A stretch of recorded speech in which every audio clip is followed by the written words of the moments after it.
ഇസ്രയേലിന് അത്യാധുനിക ബോംബർ വിമാനം നൽകാൻ അമേരിക്കൻ പ്രസിഡന്റ് ഡൊണാൾഡ് ട്രംപിന് അധികാരം നൽകുന്ന പുതിയ ബില്ല് അമേരിക്കൻ കോൺഗ്രസിൽ വരും. അമേരിക്കയുടെ ബോംബാക്രമണത്തിന് ശേഷവും ഇറാൻ ആണവ പദ്ധതിയുമായി മുന്നോട്ട് പോവുകയാണെങ്കിൽ ഇസ്രയേലിനെ സജ്ജമാക്കി നിർത്താനാണ് ഈ അമേരിക്കയുടെ പുതിയ നീക്കം. ന്യൂജേഴ്സിയിൽ നിന്ന് മധു കൊട്ടാരക്കര തത്സമയം ചേരുന്നു. ഗുഡ് മോർണിംഗ് മധു കൊട്ടാരക്കര. ഈ അമേരിക്കയിൽ നിന്ന് എല്ലാ ദിവസവും നല്ല വാർത്തകൾ വേണം കേട്ടോ, ഇന്നും ഉണ്ടല്ലോ. ഗുഡ് മോർണിംഗ് എസ്കെൻ. വാർത്തയിലേക്ക് വരികയാണെങ്കിൽ ഇറാൻ ആണവ കേന്ദ്രങ്ങളിൽ അമേരിക്കയുടെ അത്യാധുനിക B-2 ബോംബർ വിമാനങ്ങൾ ബങ്കർ ബസ്റ്റർ ബോംബുകൾ ഉപയോഗിച്ച് നടത്തിയ ഈ ആക്രമണങ്ങളെക്കുറിച്ചുള്ള തർക്കങ്ങളും വിവാദങ്ങളും ഒക്കെ തുടരുന്നതിൻ്റെ ഇടയിലാണ് US കോൺഗ്രസിൽ ഇത്തരമൊരു നീക്കം.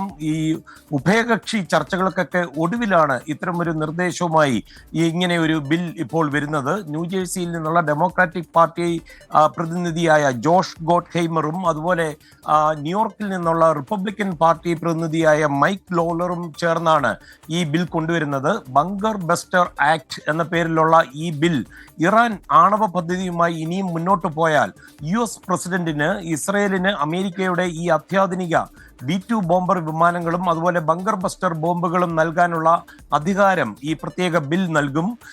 ഇസ്രയേൽ എല്ലാ രീതിയിലും ഇറാന്റെ ഭാവിയിൽ ഏതെങ്കിലും ആണവ ഭീഷണി ഉണ്ടാവുകയാണെങ്കിൽ അതിനെ പ്രതിരോധിക്കുവാൻ സജ്ജമാക്കുകയാണ് ഇതിലൂടെ ലക്ഷ്യമിടുന്നതെന്നാണ് കോൺഗ്രസ് പ്രതിനിധികളായ ജോഷും മൈക്കും പറയുന്നത്.